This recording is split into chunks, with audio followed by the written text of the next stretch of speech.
Hello there, people of the internet. I'm out here at the old range today. I'm doing some ammunition testing. One of the things that I want to test out is some ammunition for my 6.5 Carcano. Carcano?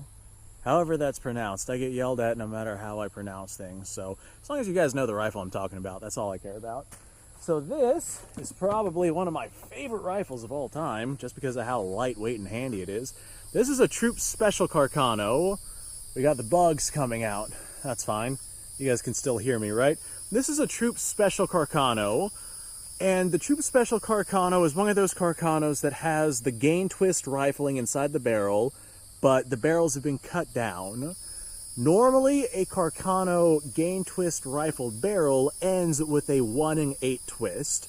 And to figure out if your Carcano has a gain twist rifle barrel, you can literally just take the bolt out and look down the barrel, and you can see if the spacing changes with the twist rate of the rifling inside your barrel. Like you can literally just see it with your eyes. It's pretty dominant. Is that the word I'm looking for? Indistinguishable. It's pretty obvious. You can see it no problem. So I measured out my particular Carcano, and the beautiful thing about Carcano models is if they were cut down by Italy, you can typically look up and see what the ending twist rate is for your rifle, and you can see what typically it is that you can come to expect with the bullet weights that you can stabilize. So with this one right here, since it has that gain twist rifling that's been cut down, it's supposed to end with a 1 in 8 twist, but it does not. It ends with a 1 in 12 twist. And I measured that out myself to go ahead and confirm that it does in fact end with a 1 in 12 twist.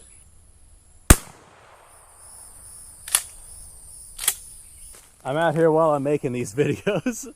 There's wasps everywhere. I'm hunting wasp with a 12 gauge shotgun, and we officially have one less wasp.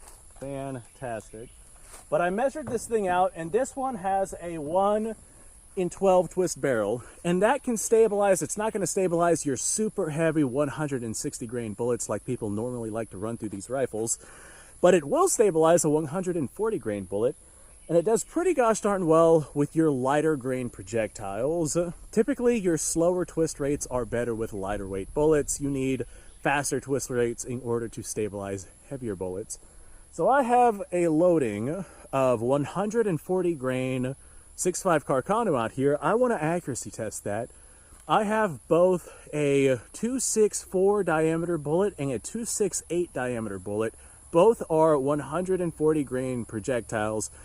I want to see what the accuracy difference is, because 2.64 bullets, those are numerous. They're very inexpensive. I can get my hands on a lot of those for not that much money, but the 2.68s, those are a little bit more difficult to source.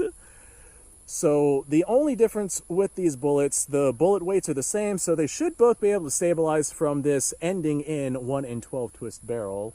We shouldn't have much issue. As a matter of fact, I've done accuracy testing with this before, but I want to kind of sit down and do a second test with this particular loading, these particular rounds, these particular projectiles, with that particular gunpowder through this particular rifle, because I really like this rifle and I want to find what it enjoys. It seems to like 120 grain bullets pretty gosh darn well, but I have a lot of 140 grain that I use for, say, 6.5 Jap, 6.5 by 55 Swede. Would be nice to be able to run them in my 6.5 Carcano as well. I got several Carcanos that I can shoot them through, but I really like this rifle, and I really want this rifle to like these loadings. So that's what we're out here testing. We're going to see if I can manage to get even manageable accuracy with my 6.5 Carcano. We're going to start off with 2.64 diameter bullets, and I just got a paper plate out there at 50 yards. I figure that'll probably be good enough to show me if my accuracy is going to be adequate or not.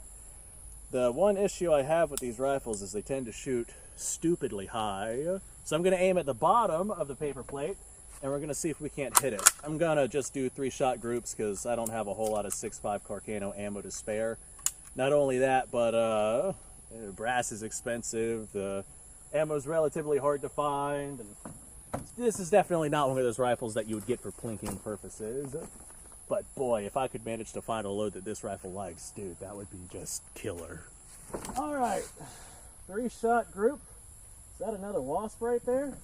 That is a wasp.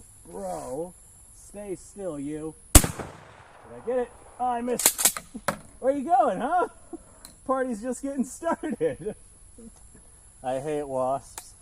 All right, so these are the 264 diameter, 140 grain projectiles and the 6.5 Carcano. I want to see where these bad boys hit. I really like this rifle, and I really want this rifle to work well. Alright, there's one round.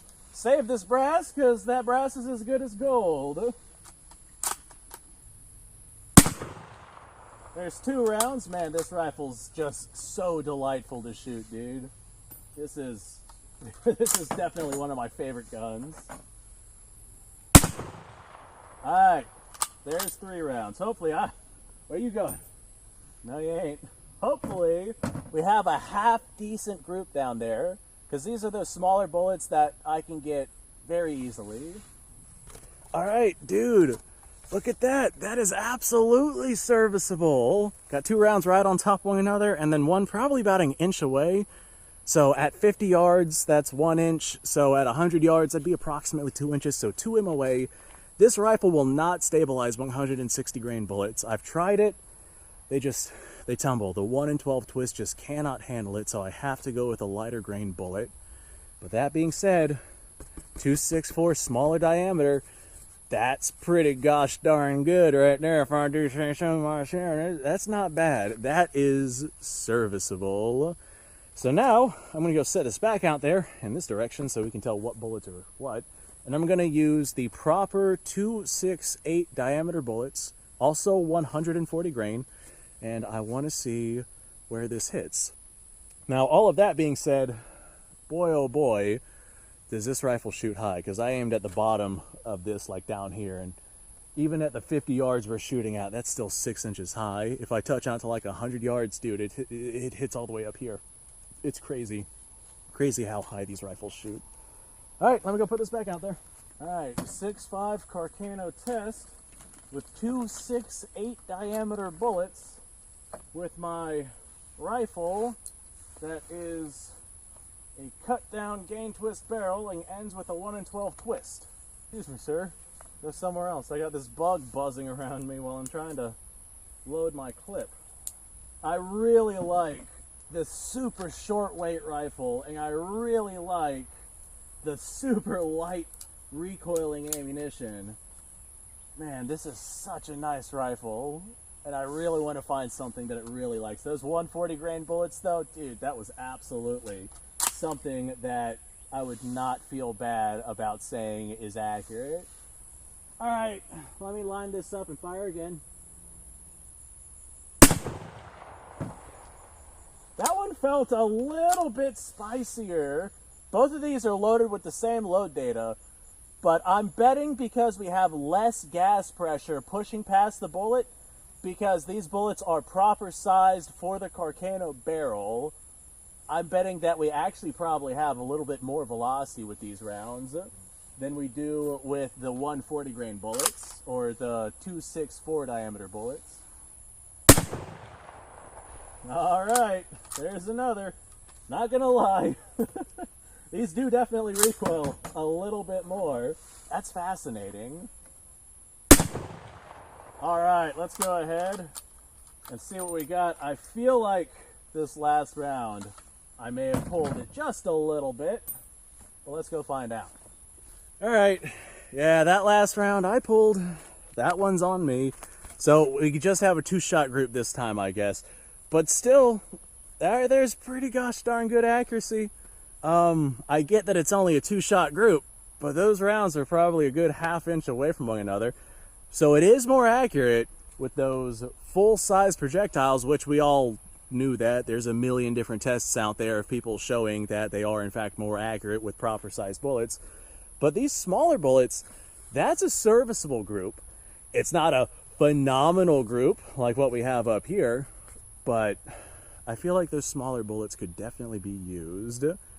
They're all hitting stupidly high though. I've noticed that whenever I aim my Carcano, I aim by putting the front sight at the bottom of the little V-notch, and then I stick that, you know, front sight V-notch combo. I aim at the very bottom of a target, and those metal sight wings, whatever is level with those, seems to be where that round goes. That seems to be where it hits, at least at close ranges anyway. As I touch out to longer distances, I have to kind of Kentucky windage and adjust myself. But there we go. That's awesome. That's really awesome. I underestimated how accurate this rifle was because I've accuracy tested it before with all sorts of different bullet weights and never really got anything like this. So thanks for watching, folks. I appreciate your time. Like, subscribe, share. Description below is a link to all sorts of stuff. Go check it out. You guys go off. Have yourself a fantastic day. I will see you on the next episode. Is that a dog or a coyote? I'm going to go investigate that.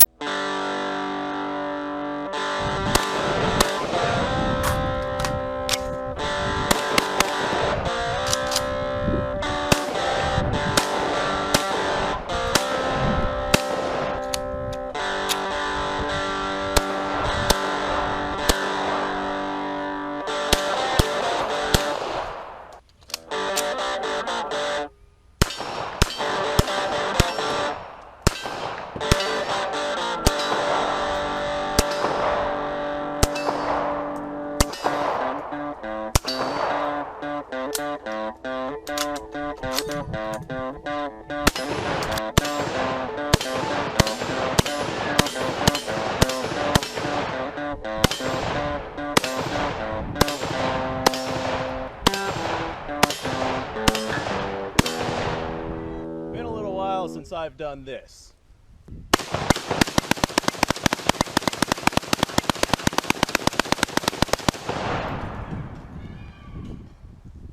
Bonnie and Clyde be damned.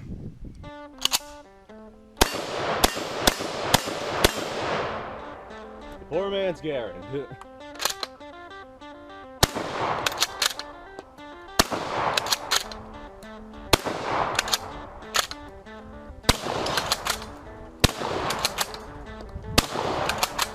It's a shame that bolt-action shotguns aren't more mainstream.